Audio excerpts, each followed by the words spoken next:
Thank you, Anna. So we are recording this, just takes the pressure off. It means that if there's anything that you really want to review, if you need to step away for a few minutes, it gives you a chance to do that. And there may be aspects of this that are particularly relevant to you that you want to revisit a little bit. And it also takes the pressure off you having to write notes all the time. You can just focus on just noting whatever feels particularly relevant for you. So good to see you all. Great that you could join us wherever you may be. I know we're dealing with a fairly diverse group today geographically, and a fair few will be in the Far Eastern and Australia, and that's why we've done it in this time zone. We're doing 2 of this workshop this week, today, and then on Thursday, really for the Americas. That's a very, very large group. We have the benefit of having a smaller group here. We can spend a bit more time kind of just together. And because of these 2 workshops, a lot of organization has gone into all of this. So although it's me kind of presenting today, just remember that people like Anna and my colleagues Lucy and Tori and many, many other people have been a piece of all of this. So it's kind of a pleasure to kind of represent them in the work that we're doing today. For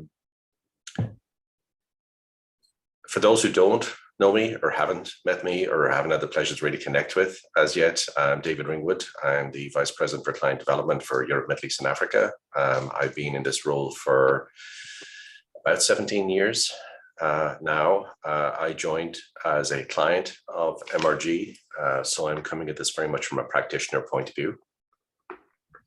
I'm a master trainer in the LEA and the IDI and the other instruments as well, and I do help clients with the types of kind of the methodologies, the way that you utilize the tools with the clients, not just the tools themselves. And that's very much how I'm approaching this today. This is very much a practitioner perspective, which is why we're doing it as a workshop. So all of you are certified to use the LEA. How frequently you use it, when the last time you used it, how much you've forgotten about the LEA, or pieces that you may not be aware of or available to you, is part of the agenda today. But I want to emphasize one thing.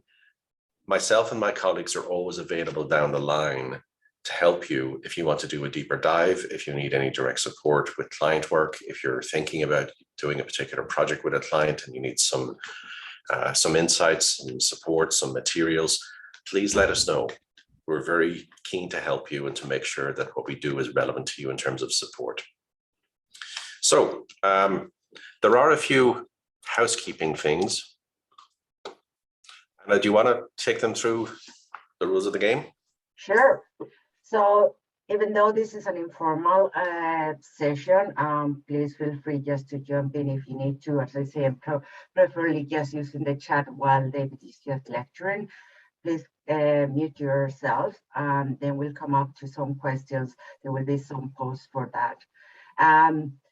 The camera, I suppose you all are very used to use now Zoom by now. So just click on the icon just to switch the camera off or on as you please. Raise your hand if you have any question, or again, just the chat box to put your questions there. That's pretty much it. I think. Thank you, Anna.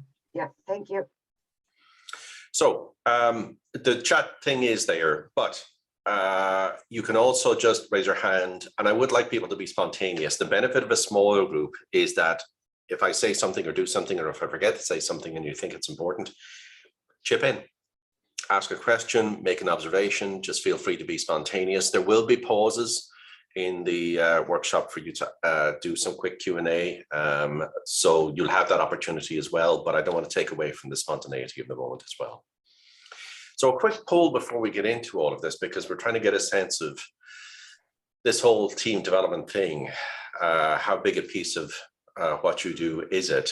At least the status quo. So Anna, if you could run the poll, we just see what's what.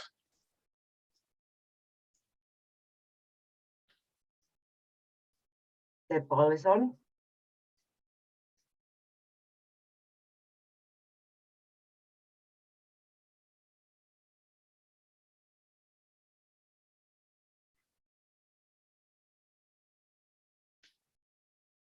Okay, I think everyone has answered. Great. So here are the results. Okay. Let me know if you see it, David. Yeah. That kind of is fairly consistent with the way I work when I do with teams. A lot of it is when the situation arises. Some people do, as practitioners, focus on team development, and then anything else is peripheral to that. But there is a good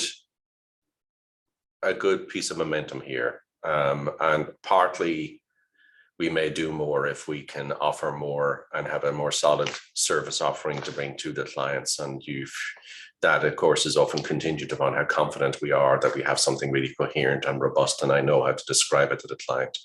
I therefore know how to sell it to the client and such like. So hopefully today will contribute a little bit to that, recognizing what I said earlier, which is that don't worry about getting all of this today. And there may be aspects that we don't have time to cover today, or things that may be particularly relevant to you that you'd like to do a deeper dive into. Thank you, Anna.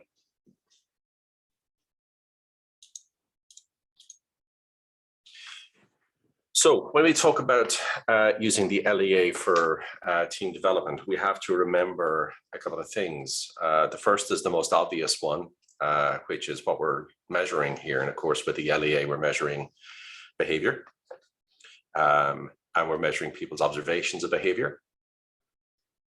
And we're measuring, if you use the 360 version, and if you choose the option, also observed effectiveness in the role. Quite a few things we're not measuring here. And one of the high-level considerations is, what else are you looking to measure? So one of the core aspects, if we're measuring behavior, and this is what the group are doing, and this is how they're showing up, and this is what people are witnessing, this is how they're coming across, that's measuring actual state. But what are we measuring that actual state against? What are the practices of the team? But what are they relative to? So often this is one of the biggest aspects of team development, because what are we developing towards? What's the direction of travel in all of this? Now, there's a few methods around all of this. Some organizations have their competency model, and some organizations are very precious about their competency model. They're strongly invested in it. They've chosen all the language. Now, we can map the LEA to existing competency models. It's not something I'm going to go into today, but if you do need some guidance or some examples of that, again, let us know. We can create customized reports. So what's showing up are the client competencies and the subset of LEA behaviors that are relevant to those competencies. Otherwise, you get the off-the-shelf LEA development report and such like.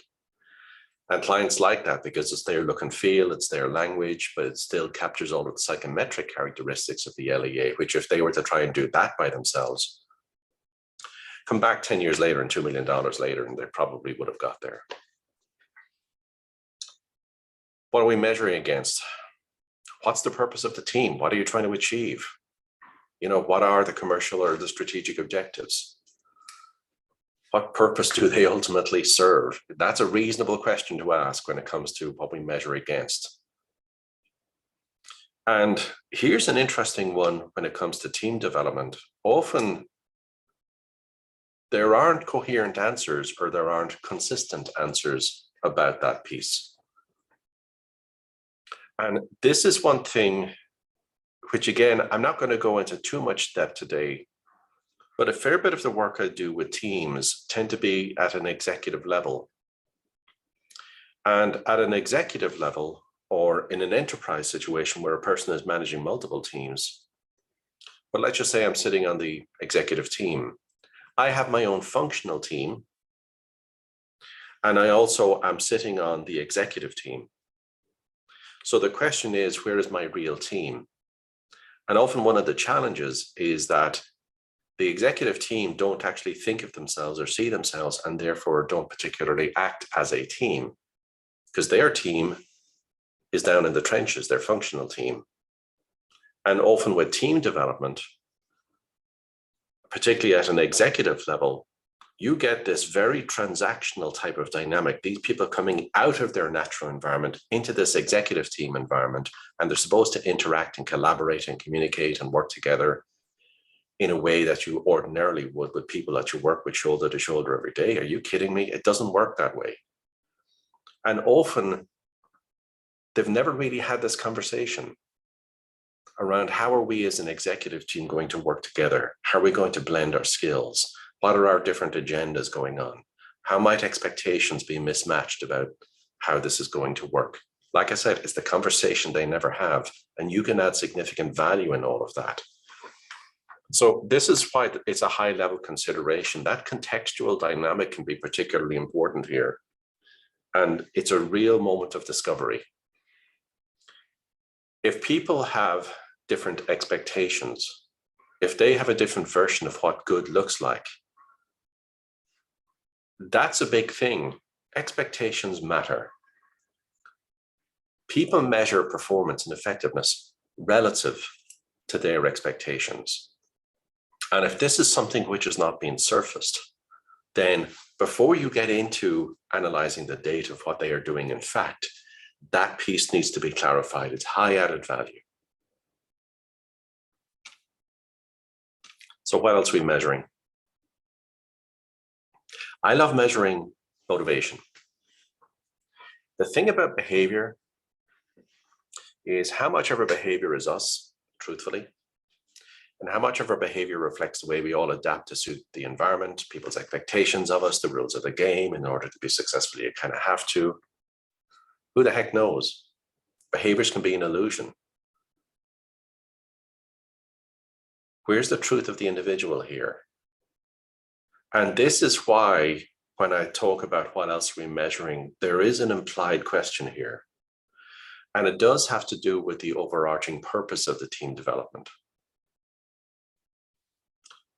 If team development is going to be largely about how can we work effectively together, how can we improve the way we communicate and support each other and collaborate, I think the behaviors are great because they're very tangible, they're actionable and such like. If the name of the game is that we just need to get to know each other better, we need to build deeper trust, we need to understand each other's values, we need to be able to see the person, not just the person in the role. That's where motivation can be very, very powerful. Because you're talking about characteristics which are less a factor of their environment, more of reflection on the person. Critically, you're measuring constructs which cannot be observed. We can only observe each other's behavior. And like I said, how much of that behavior is the environment versus how much is the person, you'll never know. Toss a coin. Whereas with motivation, you're getting very much to the truth of the individual, which is why I do love using IDI, the motivational tool, and Lencioni can be a great addition as well, because it's a great barometric measure of the state of the team, what's going on now. It's a snapshot of some of the important dynamics, which can be employed motivationally, but also can be linked behaviorally, because there were behaviors that will load on the trust factor and the absence of accountability and the focus on results and all of the 5 dynamics around Lencioni. And we've done separate webinars on Lencioni as well. So again, access those. They're in the MRG Resource Center. But again, if anyone wants a deeper dive into all of that, let us know. I'm not going to go off on a tangent today. And some people use different things, like, Belbin, or, there's those different types of team roles, or there's kind of the color coding type of thing. For those of you who've used LEA in teams, has anyone used it in combination with other tools? Can you share that with us?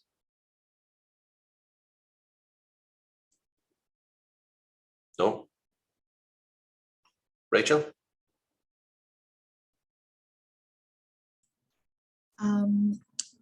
So I've worked with teams, and it kind of linked on to further development. And then it was a combination of the Berkman personality profile, together with the LEA. Yeah.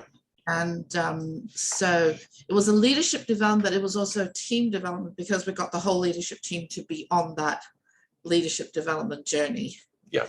So they went through the process of identifying, you know, where they want to be as a team, what they need to be achieving. Yeah. And then we use the Bertman to get to, like you say, what you don't know behind the scenes, to get the team to really understand a bit more about each other's motivations and buttons. Yeah. And then we use the LEA to really look at, well, how are we actually displaying our behaviors, and how are people on the receiving end are being impacted. So that was a very powerful process. Thank you, Rachel.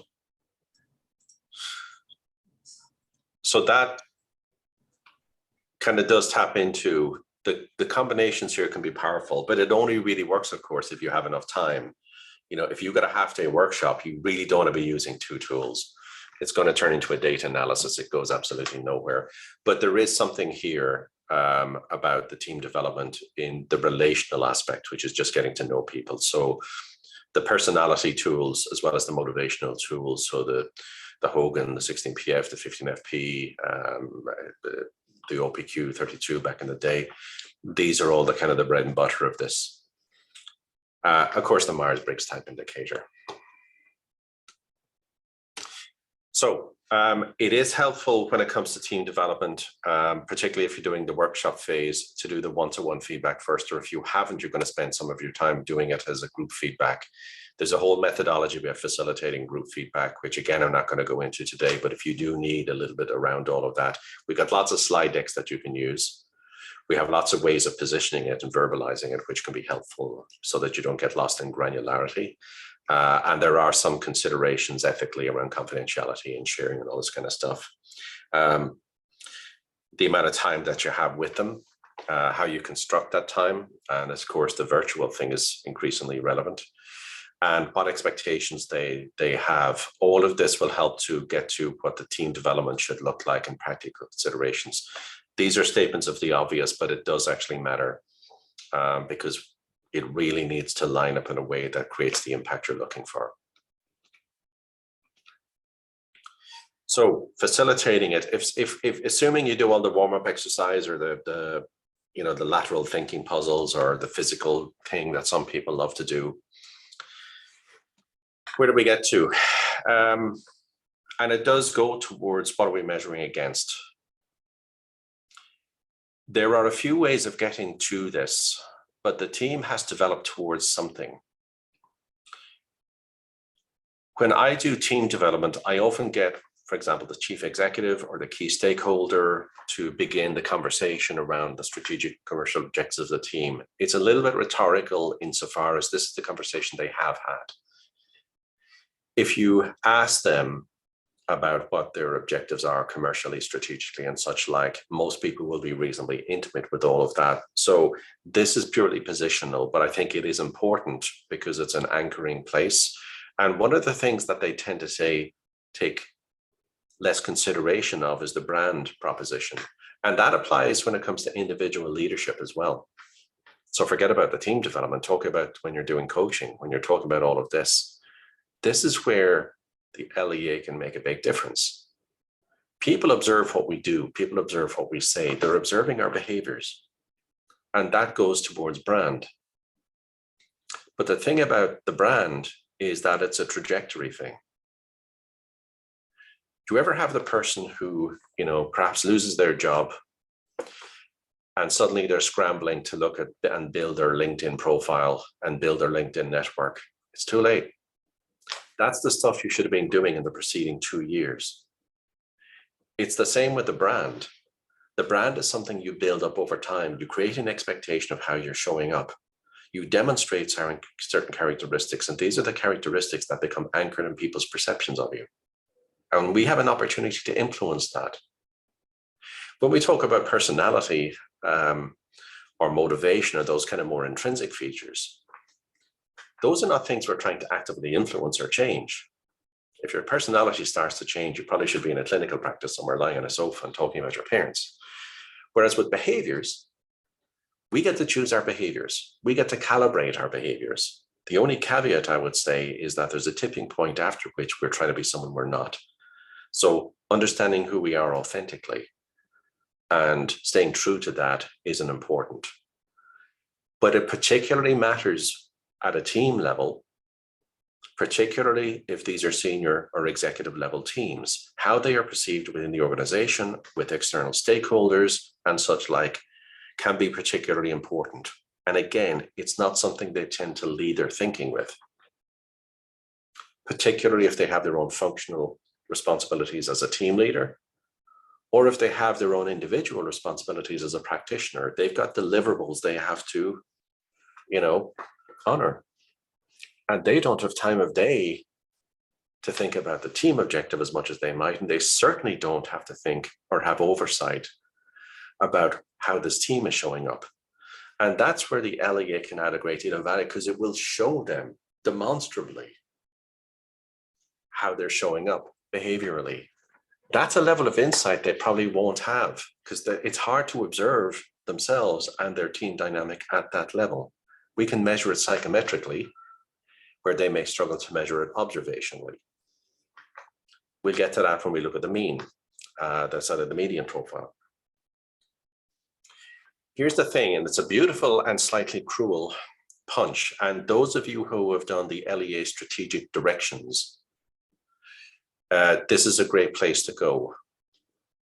Strategic directions is a part of the LEA suite, which helps you and your clients to identify the specific leadership competencies that will be needed in the future if they're going to do all the things that they say they want to do when they think about the strategic and commercial objectives of the team. Their words, not yours. In order to deliver on all of that, if we're going to do all of that stuff, what exactly do we need to do? What behaviors are going to act in service of the achievement of those outcomes, or what behaviors might hold us back or derail us? If we keep doing this stuff, we're never going to get there. It helps to clarify what they need to do. So LEA strategic directions is often a very practical piece in all of this. Again, we've done separate webinars on LEA strategic directions. You're welcome to watch those. They're in the MRG knowledge base. Or if you want to have a conversation with me, I've facilitated this more than once. It's not my first rodeo. And there's lots of kind of smart practices and practical considerations when it comes to facilitating strategic directions. That second from last bullet point is often the real punchline here, I have to say. If you ask a team, be it a team, a functional team within themselves, who's just doing a kind of a local team, and you ask them what their objectives are, or if you ask the executive team what their objectives are, or the wider objectives of the organization, you often get very consistent responses. They know what they're about. They have, generally speaking, a clear sense of where they're going. If you ask them how you operationalize the achievement of all of those objectives in terms of leadership practices, they've got 20 different opinions. And this is where it goes to hell. Again, this is the conversation they've never had. You would be astonished how, even though they agree on where they're going and the ultimate outcomes they're aiming for, they have very different views about how to get there. And it is of enormous value to surface all of this. Strategic directions as a facilitator process certainly gets to that, but we can get to some of that today. When you're doing team development, this is often the point where people really begin to rally behind and they begin to share perspectives. And now I understand why you would think all of that. And they get a lot more shoulder to shoulder and aligned behind how they should be showing up in service of the achievement of what they say they want to do. There is a question about how you manage diversity. I've done one slide on that just to give you a flavor of all of that. And one thing I'm always careful about when the boss is in the room, I really want to pay attention to what their role is. I want to have a conversation with him or her in advance. There are times when I ask the boss to you know, have a Coke and a smile and go away for a couple of days, leave us alone, let me work with the team. But it's not something to be ignored. You know, whatever outcome you get to, and again, I'm very happy to advise specifically in instance by instance case, but ignoring that dynamic, you may do so at your own expense. So it is something I try to pay attention to. These are, again, some of the practical considerations. But identifying the desired state, however you go about it, it could be a facilitated conversation within the team. It could be simply, you know, writing the LEA behaviors on post-it notes. It could be using strategic directions. It could sometimes draw upon interviews or the one-to-ones that you may have had leading up to, let's say, a team gathering, if you do a team gathering, which I normally do advocate. However you get there, identifying the desired state can be very helpful, because that's now what we're developing towards, but now everyone is behind it. Now everyone understands the rationale. Now everyone is bought into it and has a clarity and a language around it that they may not have had before. That's of enormous value.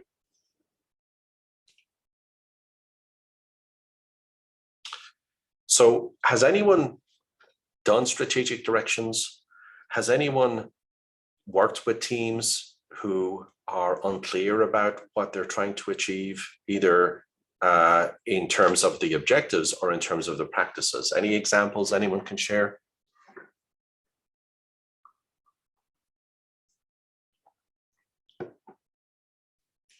Rachel, again. So I've had the opportunity of using the strategic leadership direction process with a number of teams, and particularly with executive teams. And so it's like real, you know, the way that, you know, the outline of the process itself actually makes it very logical. And if you follow that process, you really get a lot, surface a lot of their thinking and helping them to come to an alignment. And I've also done situations where we cannot afford to do the SLD. It was kind of like, yeah, you know, we've got so much time and we want to do something. And I like what you said, it's like doing a bit of the post-it thing. So what we kind of did was I kind of used the sixth function of the leader of the within the MRG model, and did a kind of post-it thing. You know, these are the 6 functions that as a leader we should be doing. You know, what's the most important, knowing that the challenges and the business objectives that you've got to face in the next, you know, 3 years. And that kind of created conversation. Great. Sometimes that conversation is enough that you really can distill down some of the core pieces. Mark, you raised your hand first. I'll ask you to speak, Mark. Yeah, thank you. I just wanted to raise the increasing reality that they don't know their desired state because everything's so damn inconsistent and uncertain and complicated and complex.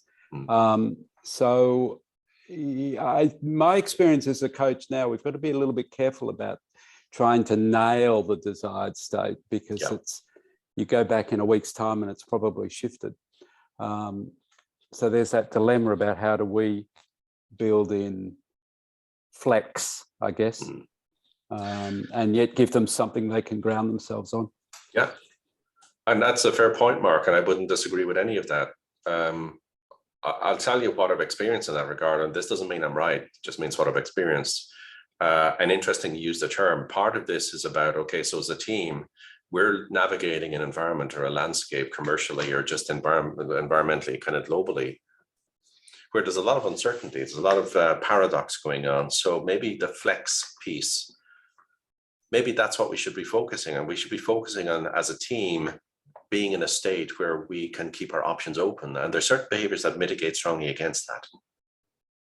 You know, the other thing is often to narrow down or to be very specific about the objectives. Let's not try to do the big bang. Now is not the time or place to do all of that. Let's focus on a shorter term window, a little bit more of the here and now, and let's focus on 1 or 2 things. And that's good enough for the moment in a world where we're not completely sure what's around the corner. Thank you, Mark. Was there a second one, Anna, who raised a hand? I saw two. Was that my imagination? No, I haven't seen anyone else raising their Okay, hand. But if that's fine. if you did and we missed it, you please do again. That's normally a sign I need more coffee, so I'm going to keep it going. So good, thank you, Ara, and very, very good points. So we get to the actual versus desired. This will in part lead us into the case study work that we're going to do, but I wanted to give you a few flavors. Now, here I am going to intentionally draw upon aspects and resources that you may or may not be aware of within MRG. I'm going to share with you actual practices that I use as a professional, which don't particularly sit within MRG, but which I find very, very helpful. And there may be things that you do, which you'd be willing to share as well. And we'd love to hear all of that. And this is the lovely realization. I'm working on my empathy here, but not that much, so forgive the next statement. But I worked recently with the executive board of a very large company in Europe, and they did the strategic directions process. But I intentionally held back the actual LEA data. And we had a fabulous and very constructive conversation about what they needed in terms of leadership practices, and was everything we've talked about. There was, well, how do we decide when we don't know what's coming in the next 12 months, the kind of Mark's point. There was the fact that they were very clear what they were aiming for, but very unclear about how you go about doing all of that. There was also a blend of all of those types of things. There was very different but unstated expectations going on. This was magnificent. People have different priorities. Expectations change. Expectations also compete. What one person wants in an executive team may conflict with what someone else's agenda may be. And to be able to resolve all of this was a great place to go to. And they came out of it in a healthier place, being much more consistent, much more unanimous, much more convinced of, if we go and do those things, it will serve us well. That was a really good day. Until this guy showed up in the afternoon session, having facilitating the morning session. Morning session, I was good cop. Afternoon session, I was bad cop, because then I did that lovely contrast. This is what you say you want. Now let's have a look at what you're actually doing.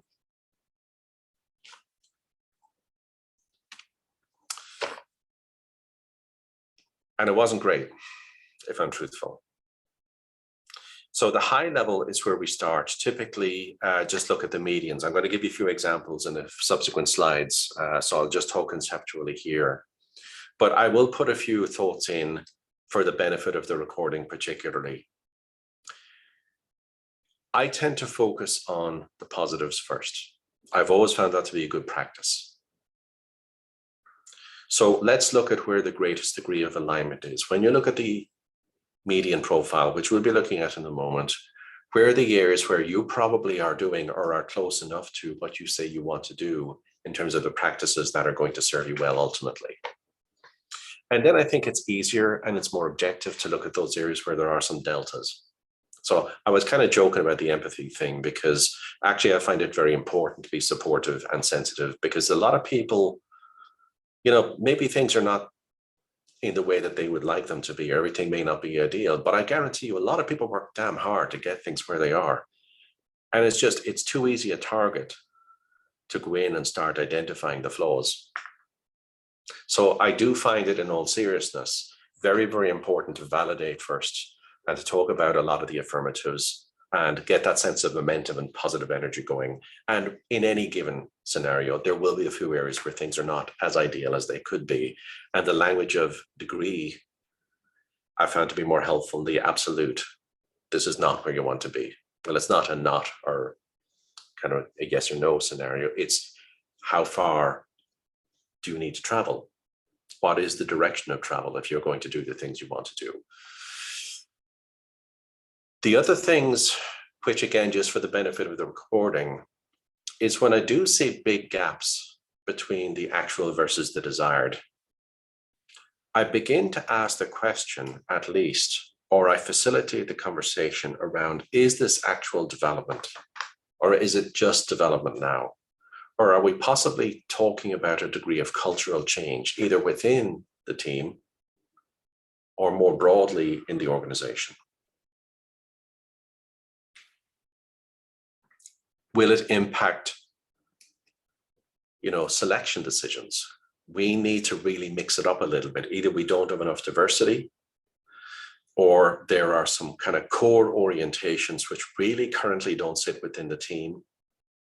And it might be stretching people too far to ask them to lean so far in that direction. Maybe it's better as we begin to evolve the team that, and in the selection space, we begin to introduce different types of dynamics.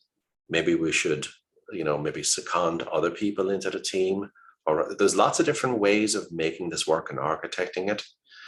But these are just good questions either to have in your toolbox, because one of the interventions I did, which started with team development, actually went on to a larger cultural piece.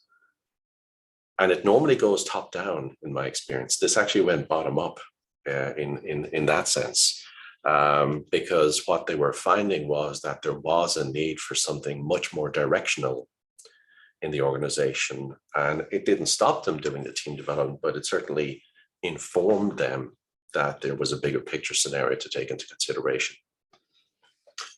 So here's an example of the LEA line graph, and this is the self-only data. Now, we're not trying to analyze this, so don't get lost in the data and look at the highs and the lows, etc. The point I'm making here is, let's just say you've done the work with them where you've identified the kind of the subset of these behaviors, because there's 22 in the LEA. There's probably 10 or 12, sometimes fewer, sometimes a little bit more, which really characterize the essence of what they need if they're going to do all the things they say they want to do. And the identifying the desired state is the piece that you get to before you turn the page and start showing them the data, because they will be influenced by the data, and then you'll never be able to rewind that. They can't unlearn it. The challenge around this is less when you're doing self-only data, which is what we're looking at the screen now. What happens when we introduce 360 data? And we have not only our observations of ourselves as a team at a median level, norm referenced. What happens when we now add the observations of the boss, the peers, the direct reports, and some of those, don't forget, maybe outside of the team as well. And what you end up is this. You're welcome. How do you facilitate a conversation about that? Because if you can, you're smarter than me. So I'll go back to the previous slide. Let's just say you've identified the kind of the core ones that you really think are important. That strategic one, and don't forget, this will have been decided before they see this page. The strategic is important, communication is important. We need a bit more on the innovative. We need lower on the structuring. And that's another point. Don't always think it's higher is better. Sometimes we need less of that behavior, the behaviors that are holding us back, derailing us and such like. Sometimes we need lower in authority. There's too many yes people around here. Follow the rules, don't ask questions, do what you're told. We need more challenge. But let's just imagine a scenario where you are sitting in front of a group of 10 executives. They have done the piece where you have helped them to identify the desired state. You have distilled down to, for example, let's just say 8 LEA behaviors and associated ranges that character the essence of this is what we really need. This is what the future should look like. Then you turn the page and we begin to look at what's going on. It's easy when you look at self-only data. It gets incredibly noisy when you do this. What I have tended to do, and you can do this in the moment because the MRG Quest system is real time and you can do it during the lunch break, which is the natural interval anyway, when you do that first piece versus moving on to the let's look at what we're doing in fact. I don't know how many of you are familiar with the 360 composite report, because this will do all of the work for you and it's available in real time. So let's just say you have a morning session or the first half of the morning where you're putting shape on, or you may have gathered LEA strategic directions in advance, the questionnaire completion, all that stuff, and you just have to facilitate that. But you then have the subset of behaviors and ranges that they say are important. You can literally plug that into the MRG system, and it can help to inform the 360 composite report. You don't need to have done that. You can order the 360 composite report by itself, and it will show you where the greatest alignments are and the biggest gaps are. These are just some examples, and we can easily send you examples or samples rather of the 360 composite report. So these are just kind of pieces I'm picking out that I think are probably more helpful for today. But just to be aware of it, it does help to identify some of the really important dynamics where, you know, in this one, the unique observer observations where there's some, you know, deltas going on. These are not particularly big ones. Sometimes you get much bigger ones. This is the one I was really kind of trying to get to, is the strategic directions, whether you've done it formally via the strategic directions process, I think, Rachel, you've done that, or whether you do it kind of via post-it notes more informally, just given the one-page definitions without talking to each other, choose the kind of 10 to 12 that you would place your bet on. And then you compare it and you realize people have very different opinions. But you distill it down, you resolve, you get to this negotiated profile where they're choosing the ones. You can literally plug that into the MRG Quest system, order the report in the moment, and then just put it on the screen. It does all the work for you. And you'll notice here, it's pulled the specific ones. Now, in this case, there's only 5. Normally, you would have a lot more than that. Innovative, strategic communication, management, focus, empathy. Innovative and strategic is under creating a vision. Communication is under implementing the vision. Management focus is under achieving results. Empathy is under team playing. You're not seeing all 22. You're seeing the ones that you specifically identified as the core behaviors. You're seeing the desired range, which is that gray box that you see there, for example, an innovative between 50 and 75. And now, in a way that's much more easy than this, you are seeing where we are relative to where we need to be, as seen by the different observer groups. Much more practical. It's real time. Can you imagine the amount of work you would have to do even to create that? Even if you had time to do all of this, it would be hard to architect this. We got a couple of questions going on. Do you want to introduce them? We don't, David. That's me just telling everyone that they can also download the reports from the knowledge base. Sorry about that. Oh, that's okay. I just saw the chat thing flashing. Thank you. But you can imagine how much noise this cuts through. This shows, in fact, the actual versus desired. And you would say with the innovative, this is the validator space. We said independently before we knew what the scores were, at least at a team level, they may have had their own scores if you've done the one-to-one in advance, but they don't know what their colleagues are scored. They certainly don't know what the median scores are across all observers, which is what we're looking at here. This is good stuff. We said that this was important to us, that we demonstrate an orientation towards change, that we are receptive to new ideas, that there's kind of more that exploratory agenda going on, and that's what we are doing. In fact, that's how we're perceived. That's important for our brand, all the things we talked about. And there's inevitably a couple of these where it's maybe not the ideal state. You know, we're kind of hitting the mark on empathy. What's going on with strategic? You know, because the direct reports see us as being very considered and thought through, but direct reports may see it that way because of their level in the organization as they look upwards. Whereas if you ask other people, this is probably not where we're more short-term, we're more reactive, we're less evidence-based, there's less rationale clear going on. Mark, you had a question? I do. It's just an operational logistics question. So we've got to do the strategic gap analysis first.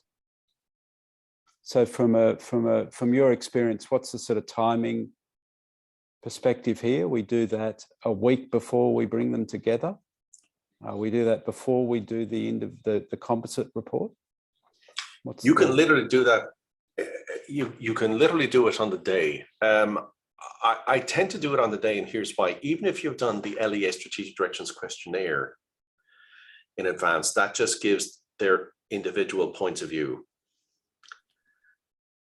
I still want to get the conversation together where we discuss those individual points of view and we come together to an agreed, committed point of view as a group about what we need.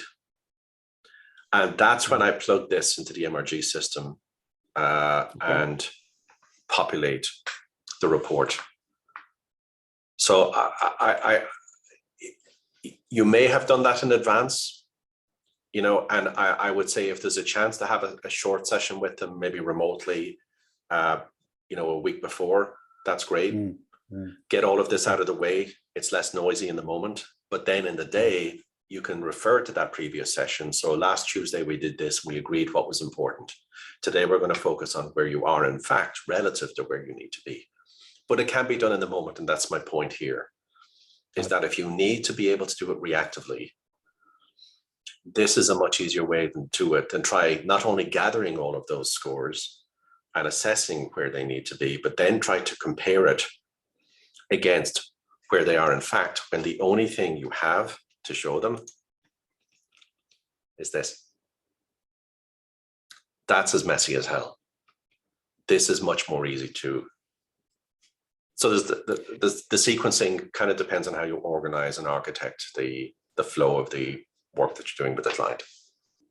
Right, thank you. The stuff I've actually used has been comparing different rater groups. Yeah. And as I'm saying that, I realize that that can also take you down a rabbit hole, of course. So I'm curious what you think about that. I actually think there's merit in that, but I guess I'd ask the question, whose opinion matters more than others? You know, with that strategic, I'm really interested in what the boss, you know, sees. I'm interested in having the conversation about what their expectations are. But the strategic direction ranges is the desired state. And to your point, Mark, about the different observer groups, it may be a line of sight thing, in which case it's less of an issue. It may be, and look, here's a coincidence. Look at strategic and communication, the boss scores, the yellow dot.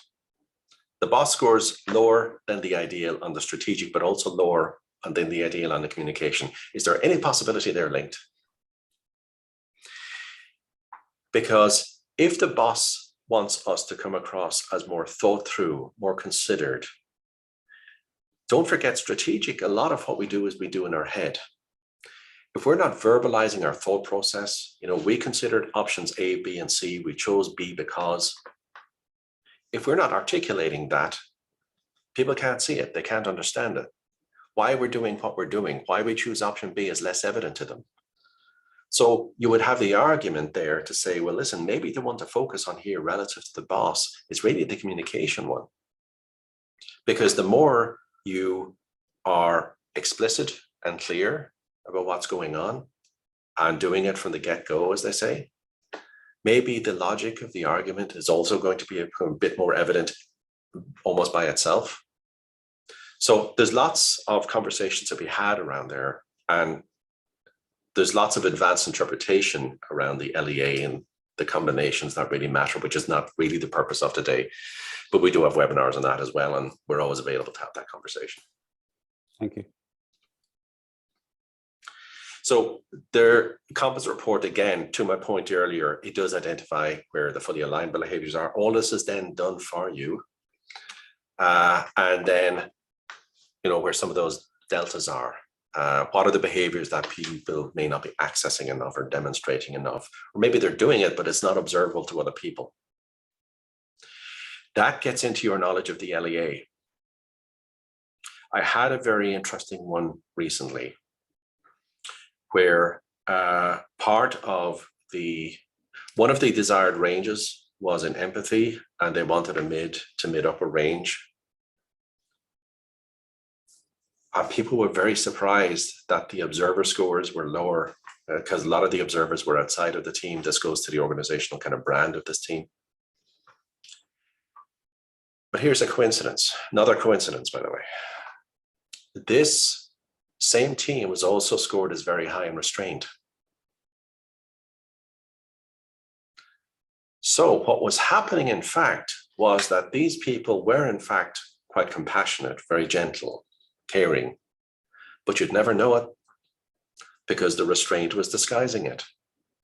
They came across as very closed, very composed, very calm, but non-reactive. It comes across as less emotional. Now, you notice I didn't say unemotional. I said less emotional. That's the language of degree I'm using here. So people were sensing their compassion a heck of a lot more than they were seeing their compassion. This again draws upon your knowledge, your expertise as a practitioner of the LEA.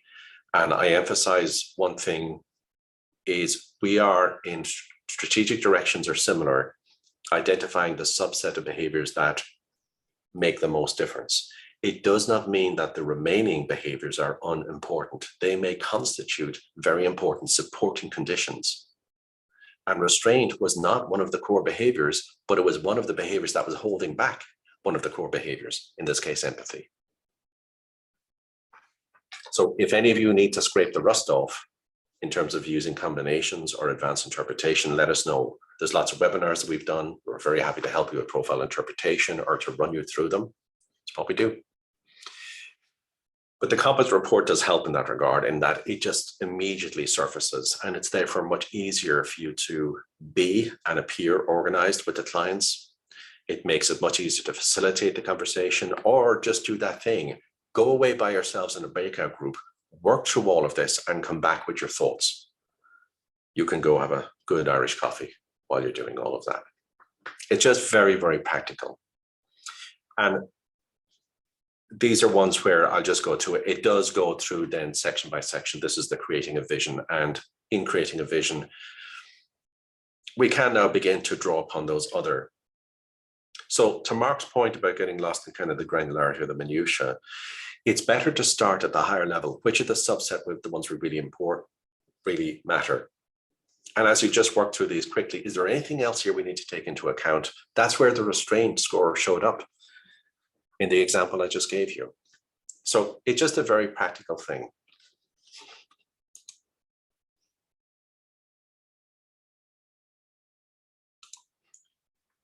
Okay, Mark, I think needs to head on at some point. You have another commitment, but it is recorded.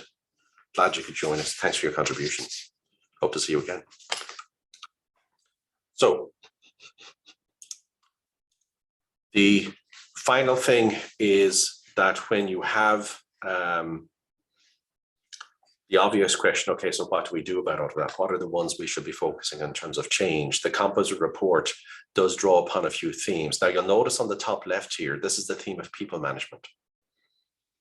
And if people management is an overarching theme that's important to them, then this will tell them the behaviors and the perceptions, again, to one of Mark's questions, where the perceptions may need to change or the behaviors may need to shift. In this case specifically, we looked at it earlier. With the boss, communication and strategic probably needs to increase. You know, excitement and with the boss also, the rest of them are fine. It just, again, narrows it down. Where exactly do we place our bets? How do we behaviorally recalibrate? Whose opinion and experience of us do we need to influence more actively? Very, very practical. And these are the 3 areas. I'm not going to give you all 3. This is just the people management. There is cognitive effectiveness and performance and results. But the one of the other things, I do enjoy exploring themes, because there's 22 behaviors, but there are overarching themes that show up. The composite report gives you, you know, some of the ones: people management, cognitive effectiveness, performance results, etc. But I do like to, based on often what I know about the team or what I understand about their objectives, draw upon certain things. And one I'm just choosing slightly randomly here is change orientation. At an executive level particularly, often part of their agenda is to drive transformation in the organization, to go beyond just simple process improvement, because that can be done at a functional level. But that more strategic,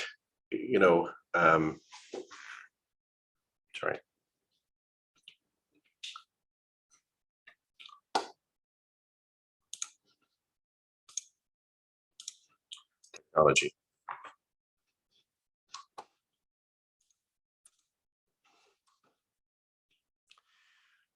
That should be conservative, innovative, strategic, and structuring. I'm using IDI language here because IDI, which is motivational DNA, is stuck in my head here. The change orientation is often a much more longer term agenda going on. So substitute interpreting for strategic there.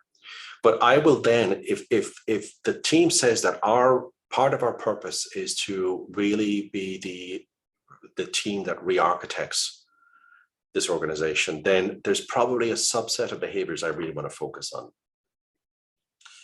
And the kind of the top line here about ensuring that everyone has, a role to play is absolutely critical. And that's when you get slightly more to the individual level, which I'm not going to get into today, but I just want to give you one example. Because the risk is this. Let's just say I am high on innovative and we're talking about change orientation. I will be there doing this. I'm the hero, leave it to me type of stuff. And people may feel that if I score low on innovative, that I am deficient relative to this theme. No, you are not, because everyone has their role to play. For example, and I have put strategic in here. 2 different people, let's just say Simon, 25th on conservative, 75th on innovative, 45 and 15 on strategic and structuring respectively. So Simon is the person behaviorally who is focusing on the change agenda. He's focusing on challenging the way we do things around here, lower on conservative, doing things just because we've always done it this way. He will be less cautious about. But he is focusing a lot on new approaches, different ways of doing things. Is he the person who's really going to move from concept into practice, innovative to structuring? Not really. Elaine. Well, first of all, if you've got a lot of high innovative leaders, sooner or later, you're going to need a devil's advocate. You're going to need someone who gets their head out of the clouds and puts their feet on the ground. Someone who's going to ask some tough questions and say, I understand the concept. How do you operationalize that? Because any plan is only good if it's realistic. Elaine can come along, higher on conservative, hold on a second, what have we done before? What has history taught us? Let's not throw the baby out with the bathwater, which is one of the potential downsides of low conservative. You notice I said potential, hedging language. She has less of a change orientation, but that's not a deficiency. Because where Simon is the person who may be the architect of the new ideas, the blue sky thinking and the blank piece of paper, and some people love it. Other people say, you go do all this stuff, knock yourself out. Give it to me and I will analyze it. I will think it through. I will be your feet on the ground. I will anchor all of this and I will understand how you operationalize that, how you build out process around all of that, how you make it work in fact, structuring as well as the strategic. There's real discipline in Elaine's profile. Higher strategic, think this through. Pause for thought, consider consequences first. Look before you leap. Because with Simon, new ideas are wonderful. Strategic, have you thought this through? Have you considered the possible ramifications before you act? Strategic. Elaine may have more to contribute off there. And particularly when it comes to the actual, how do you process build? How do you make that work in fact? Structuring. My point is this, people will have different behavioral orientations within the team. And when we talk about the overarching theme of change orientation, let's not work on the assumption that if you're higher on innovative, suddenly you are a greater strength, because that's evaluative language. We're trying to avoid all of that. Let's focus on the role that people can play, the contribution that they can make. And Simon and Elaine's role here, I would argue, are equally valuable. The final thing before we get onto the case studies, just to remember that there is the 360, but there is also the what we inventively call the Part B. It shows up as the Leadership Impact Report, which I'm going to show you in a minute. And we have a few research questions, the Part R, where we're just testing them psychometrically. But some of you, if you use the 360 particularly, will be familiar with the Impact Report, the ratings of effectiveness by observers only. And when I do team development, I like to use this. But this is difficult to use, because if there were 27 competencies and they're one by one by one across multiple pages, it's very hard to distill down some of the overarching messages from all of that if you don't visualize it in a way other than what you're seeing at the, this is part of page 1, and there's probably about 16 or 17 more pages to go. This is what I do. I calculate the arithmetic mean of each observer group for each of these. I create a line graph so we can begin to see some of the dynamics in the different areas of effectiveness. And you'll notice on the bottom axis here, those areas which tend to be lost a little bit in the impact report: organizational impact versus credibility versus business knowledge, cognitive skills, and such like. I find this can add a great deal of value. It facilitates a different type of conversation. Now, I only do this if I have time, but it's a heck of a lot easier. You'll notice that anything that is visual tends to work a lot more effectively. And it does get to, you know, part of the crux of the issues that we really need to be dealing with here. And partly to one of the questions that came earlier about whose opinion should we be paying attention to? Well, the validative scores are going to be higher because this is evaluative. And if we're showing up either in general or specifically in lower ranges in any given constituents, we really need to be paying attention to that. And particularly when you look at the direct reports, you know, and actually everyone in that ability to develop people, the fourth one from the right under managerial impact. Where's your scalability as a team? What's that going to do motivationally? If you look at the direct reports, the general perception is good, but there's a few areas where it's not great. Capacity to get people enthusiastic, the green line direct reports. It's about the 8th one from the right. You know, you begin to add this to your understanding of what's going on earlier. So I'll leave it at that for today, but if any of you, again, want to talk a little bit more or explore this more with me, let me know, because I tend to also do stuff like this, because I calculate p-levels, you know, p-values, and measure statistical significance, because you can't determine statistical significance just looking at a visual. But there are gaps. Where are the gaps important and less important, and how do you objectively measure that? Using statistical methodologies, you can establish independent measures of importance, either relative importance or significance, using standard measures. And I tend to do all of that, but we get excited about stuff like this. And again, it can help.